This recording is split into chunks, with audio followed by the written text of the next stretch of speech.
Listen, letter writing was a very real thing during the New Testament period, which is why it's such a real thing in the New Testament. After the Gospels and after the book of Acts, the rest of the New Testament is primarily made up of a collection of letters. Sometimes they're called epistles, but that's really just another way of saying letter. And it's pretty safe to say that these letters were very valuable to the early churches that received these letters. But I think we can better appreciate the value of these letters when we talk about how much it would have cost to have these letters written.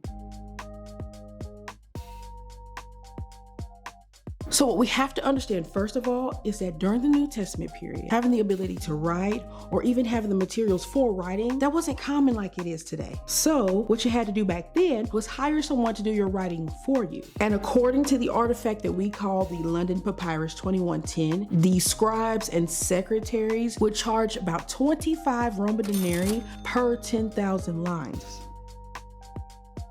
And then you also have to account for the cost of the writing materials. According to Pliny the Elder, the cost for a standard roll of papyrus, which was about 12 feet long, was 4 Roman denarii.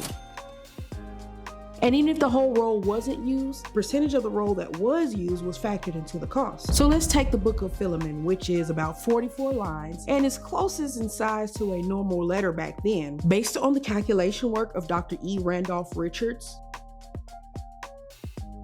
the Philemon letter would have cost the Apostle Paul about 0.92 Roman denarii, which amounts to around $164 today.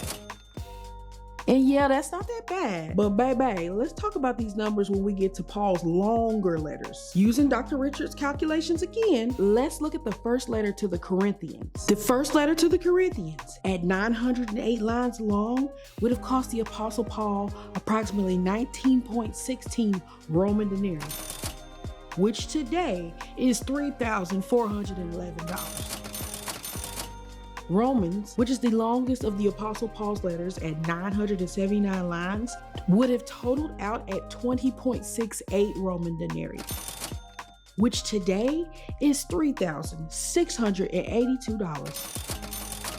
Listen, y'all, these letters were not cheap, especially when you factor in the fact that Paul was not super paid, y'all. Sure, he was making tents and whatnot, but as I understand it, they didn't make a whole lot of money from making tents. Can you imagine how the church in Rome must have felt when they received this $3,000 letter? Or how the church in Corinth must have felt when they got their first $3,000 letter? Because remember, y'all, them babies got 2 letters, 2 long letters. And listen, the Apostle Paul was mostly fussing in that first $3,000 letter. Y'all got that $3,000 to do a bunch of fussing. But to be fair, the church in Corinth was acting a plumb fool. So there's that. You know, I think that because we can go to the store and we can buy our own Bibles, or we can buy our own writing materials, or we can even write our own things down ourselves, we don't take the time to really appreciate just how valuable these letters would have been to the early churches that were receiving them. I think once we fully appreciate the value of the text to the early church when they first received them, we can then come to appreciate the biblical text that much more. And that's just so you know.